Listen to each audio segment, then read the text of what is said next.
Jadi yang menjadi masalah kalau kita cuma fokus ke fisik, kita tidak nganggep kalau perasaan kita nggak enak terus-menerus setiap hari atau pikiran kita nggak bisa konsentrasi. Aku kayaknya sama aja, kan abis megang apa cuci tangan. Nah iya sih, tapi cuci tangan dia berkali-kali gitu misalnya. Iya. Kok dia lebih jutek, kok dia lebih diem, kok dia nggak mau nyampur kalau lagi makan siang atau apa gitu misalnya.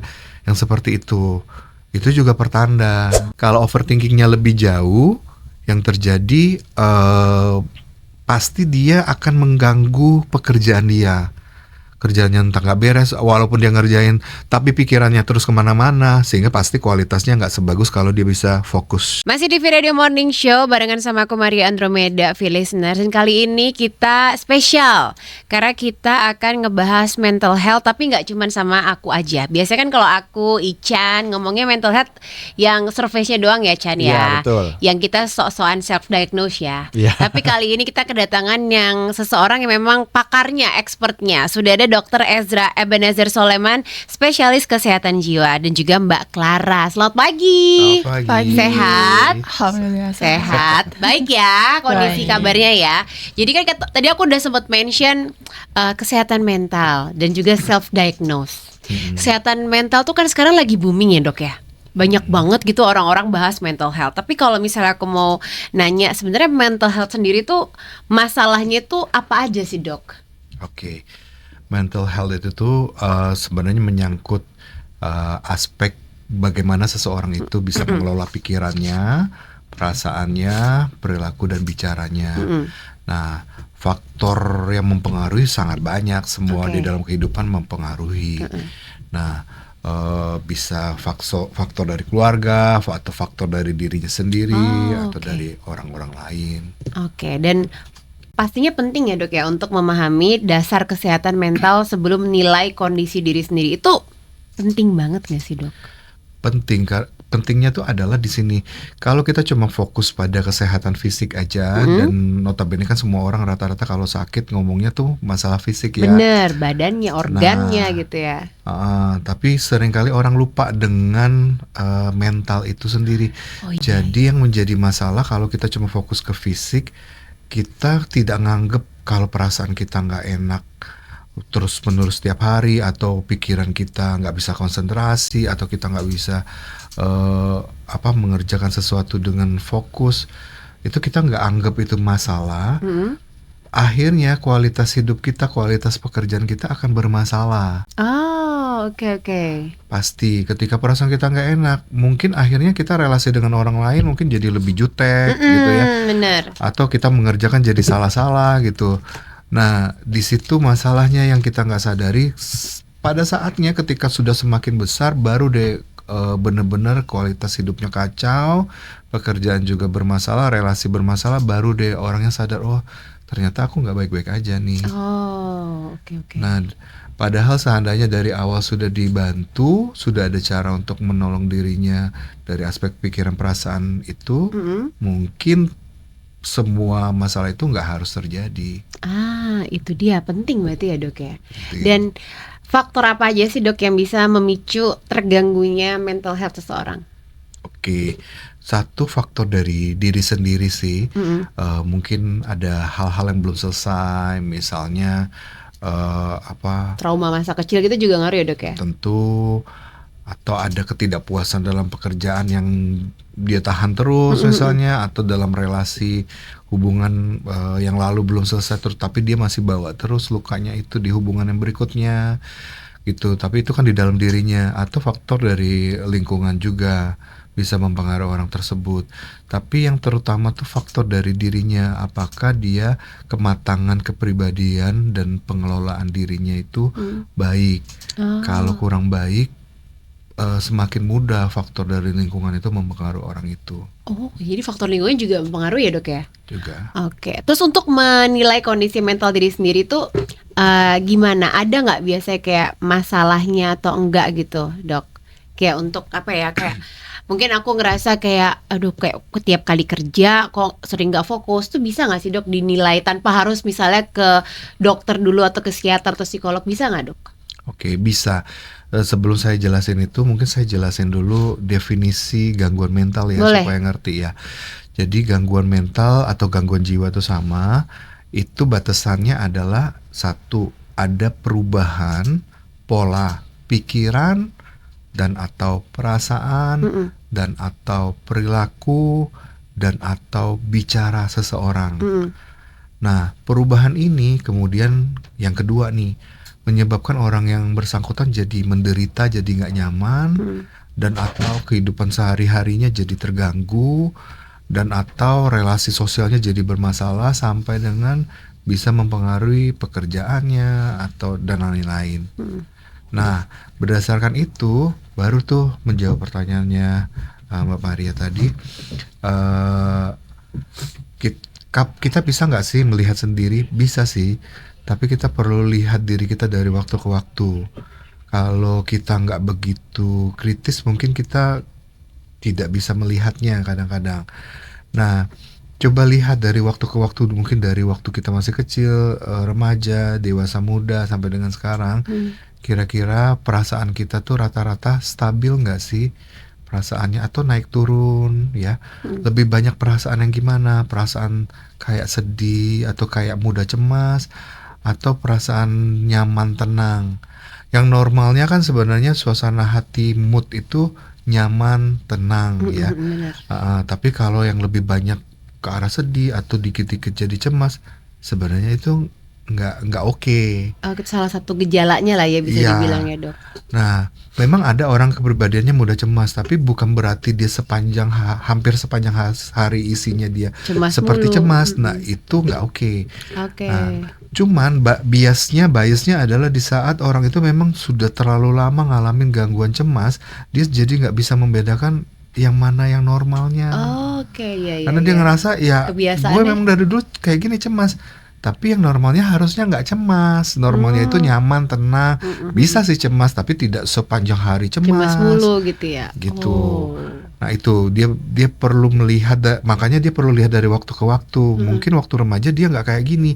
Berarti waktu remaja dia nyaman, tenang. Berarti sekarang ini sudah nggak normal.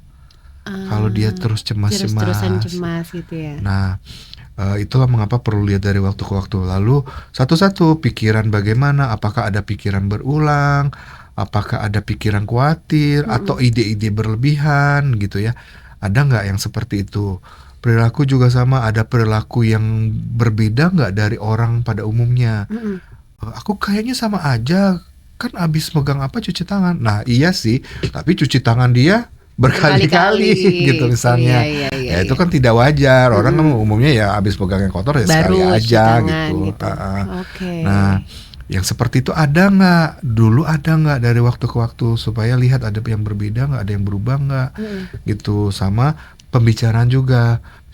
Misalnya dia bilang, aku memang orangnya ceplos-ceplos ngomong kayak gini. Oke, tapi ceplos-ceplosnya kayak gimana kualitasnya? Ini kasar banget, misalnya sekali nyeletuk tuh tajam banget gitu, dan hampir setiap waktu begitu gitu. Lihat apa memang kamu dari dulu begitu. Oke, kalau memang dari dulu begitu, mungkin kepribadian kamu, tapi kepribadiannya juga nggak kurang oke nih, ada sesuatu nih.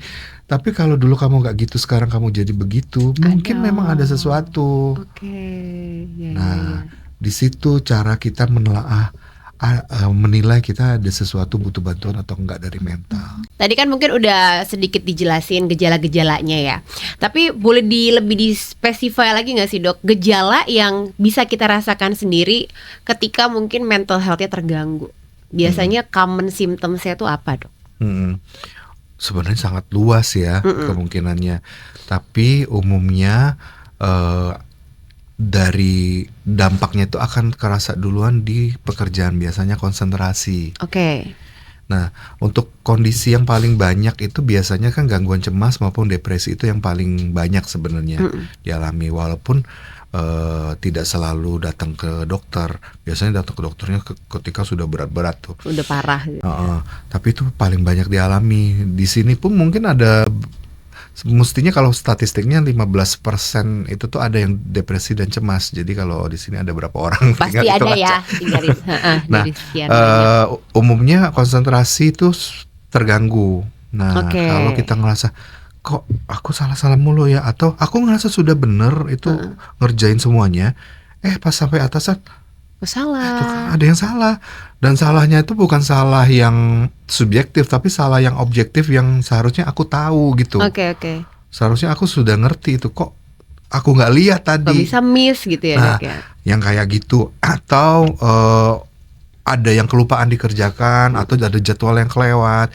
Nah, itu sudah pertanda gitu. Kalau itu dalam seminggu terjadi sekali dan rutin gitu, ini pertanda sebenarnya kamu kinerjanya, konsentrasimu udah turun. Oke. Ada apa? Itu pertama. Mm-mm. Nah, yang melanjutannya kalau itu dibiarin, biasanya tuh relasi tuh mulai kelihatan. Kok dia lebih jutek, kok dia lebih diem, Oh. kok dia nggak mau nyampur kalau lagi makan siang atau apa gitu misalnya, yang seperti itu juga pertanda gitu sebenarnya. Mungkin lingkungan nggak ngomong ke kita. Nah, tapi biasanya lingkungan ngomong ke kita kalau kemudian sudah ada dampak yang lebih lagi dari pekerjaan itu. Misalnya jadi nggak bisa kerjasama atau gimana, atasannya manggil akhirnya kan biasanya. Biasanya. "Kamu ada apa?" gitu. Nah, itu sudah besar biasanya. Mulai parah tuh ya, Dok, Sebenarnya ya? sampai dipanggil begitu. Tapi kalau masih ringan itu biasanya kita sendiri yang Sadar tuh yang ngerasain, tapi kita mau membantu langsung atau kita mau ngabaikan. Iya. Nah, sering orang ngabaikan Bener. Itu gitu. ya, mestinya langsung aja tuh ya, Dok ya. Tapi karena Iya. mungkin dia ngerasa masih nggak mengganggu, mungkin dia abaikan gitu ya, Dok ya. Iya. Oke. Terus untuk cara gimana kita menyadari perubahan mood yang nggak kekontrol sebagai tanda masalah mental tuh, Dok? Oke. Pernyataan itu sebenarnya sudah jelas, perubahan mood yang tidak terkontrol pasti masalah mental. Mood itu adalah suasana perasaan yang menetap, mendalam, dihayati, dirasakan oleh orang tersebut, dan bisa dilihat dalam bentuk perilaku dan pembicaraan oleh orang lain. Ya, paling enggak bertahan 1-2 minggu gitu. Nah, itu mood. Nah, jadi kadang-kadang orang depresi bukan selalu sedih terus. Jadi dia bisa saja ada cerita lucu dia ketawa. Jangan diartikan, oh kamu masih bisa ketawa berarti kamu nggak depresi. Enggak. Setelah orang yang bawa ketawa itu pergi, mood yang aslinya kembali. Nah, sedih lagi. Nah, itu mood ya, suasana perasaan yang menetap. Tapi kalau yang sesaat aja itu, apakah afeknya, apakah kemampuan dia untuk mengikuti respon emosi di lingkungan tuh masih luas apa enggak? Dia masih bisa meresponi apa enggak? Kalau depresinya makin berat, makin nggak bisa meresponin cerita lucu tadi, makin nggak lucu bagi dia. Tapi kalau masih cukup luas, dia depresi ringan, dia masih bisa tuh ngerespon cerita lucu itu. Nah, jadi orang bisa masking depresinya seolah-olah dia nggak depresi, sehingga orang lain nggak tahu. Sehingga orang lain mungkin bingung, loh kamu ke psikiater, emang kamu kenapa? Kan kamu biasa aja, masih ngobrol, masih ketawa-ketawa. Ternyata yang di dalam hati tuh nggak gitu. Di dalam hati tuh sedih, galau sebenarnya, walaupun dia tetap bisa ketawa-tawa, kelihatannya aja dia ketawa-tawa. Jadi kalau misalnya kita ngerasa mood kita sudah berubah-ubah begitu, itu jelas sudah ada masalah. Oke. Harusnya yang normal, tuh ya. Ya, yang normal itu suasana perasaannya nyaman tenang, dan dari waktu ke waktu nyaman tenang. Memang bisa ada masalah apa kita sedih, tapi sesaat aja. Kemudian kita masalahnya sudah berlalu atau orang yang membawa berita itu pergi dan kita harus kerja lagi, ya kita biasa lagi. Tapi kalau orang yang sudah bawa beritanya pergi, kita harus kerja lagi, kita masih begitu, dan padahal sudah nggak ada masalah lagi, kita terpengaruh banget oleh informasi tadi. Ini juga masalah. Oke. Kenapa begitu? Berarti mood kamu tidak seutuhnya dalam batas normal, karena gampang banget terpengaruh oleh stimulus dari luar. Oh, I see. Gitu. Begitu ya, Chan ya. Gitu. Kan jadi lo dengerin Dokter Eza sambil kayak apakah gue? Iya, berasa banget. Terus itu tadi kalau mungkin mood yang tidak terkontrol, Dok. Kalau overthinking yang terus-menerus, Dok, itu bisa juga dibilang kayak gejala mental health kita terganggu nggak, Dok? Tentu. Pada normalnya pikiran kita tidak berlebihan, idenya tidak berlebihan terus-menerus dan tidak berulang-ulang terus-menerus. Kalau overthinking itu kan berarti biasanya berlebihan idenya dan berulang-ulang. Ya itu jelas nggak wajar. Oke. Bisa saja wajar, tapi perlu lihat dulu konteks sumber stresornya, sumber yang memicu masalah. Memang sebesar itu nggak, gitu. Dan kalau sebesar itu oke, lalu kita lihat masih wajar mungkin dia untuk seperti itu, tapi kita lihat kemudian apakah dia masih bisa mengerjakan pekerjaannya yang lain. Kalau masih bisa, oke, berarti ini gangguan penyesuaian saja, adjustment disorder aja, yang itu dialami semua manusia di dunia ini. Misalnya putus pacar, kemudian galau-galau dikit, tapi masih bisa belajar. Wajar lah ya itu, Dok, ya. Misalnya juga apa gitu, ada keluarga meninggal, sedih-sedih, agak terpengaruh dikit, tapi masih bisa. Itu gangguan penyesuaian bisa dialami siapapun, itu pun gangguan mental.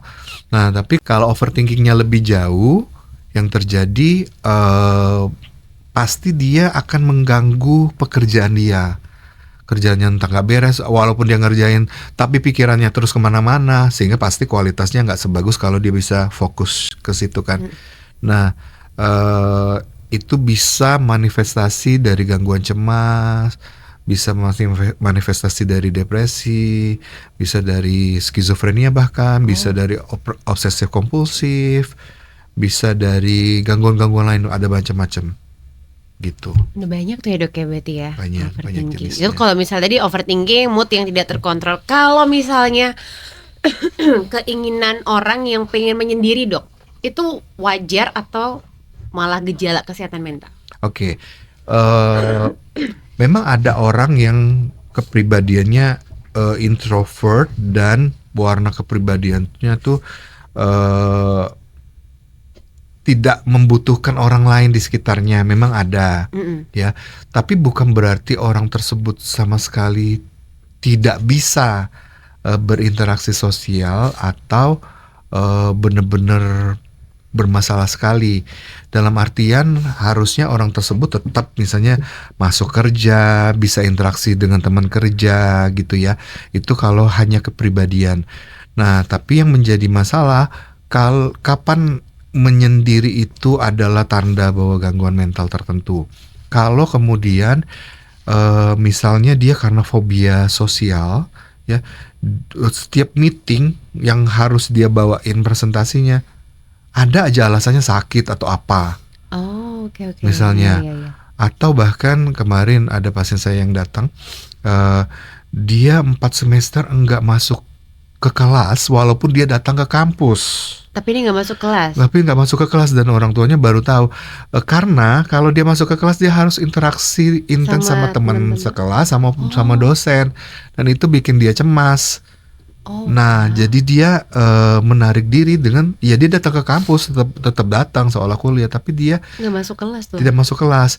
Nah, kalau dia di kantin kayak gitu, walaupun rame, asal orang itu tidak interaksi sama dia nyaman-nyaman aja. Tapi yang menjadi masalah kalau orang itu interaksi sama dia. Nah, ini menyendiri juga nih. Nah, ini jelas nih, ini fobia sosial sampai mengganggu fungsi dia, yaitu harusnya kan dia di kelas. Nah, lalu jadi intinya ada gangguan fungsi nggak yang terjadi, baik fungsi dalam pekerjaan maupun fungsi dalam sosial. Kalau ada, itu tanda berarti ini bukan sekedar kepribadian. Oke. Gitu. Wow, sampai ada tuh ya, Dok, ya, orang yang fobia sosial. Ya.